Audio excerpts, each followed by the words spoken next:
আমরা পাহাড়ি ফল ফ্রুটের আচারের অর্ডার করছি, দিদি বানিয়ে দিচ্ছে। সো ভিউয়ার্স, আমার ইউটিউব চ্যানেলে পেয়ে যাবেন এস রিগান ব্লগ। এই যে দেখি, খাও, কেমন লাগে একটা রিয়াকশন দেখাও। ওয়াও, বলো।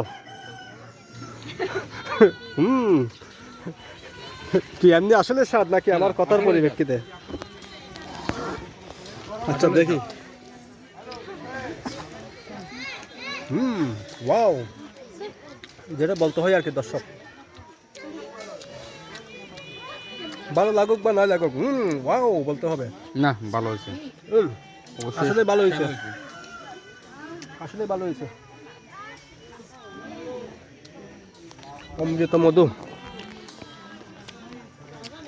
আপনারা চলে আসতে পারেন, এই যে শৈলপ্রপাত ঝর্ণার পাশে সংযুক্ত রোড।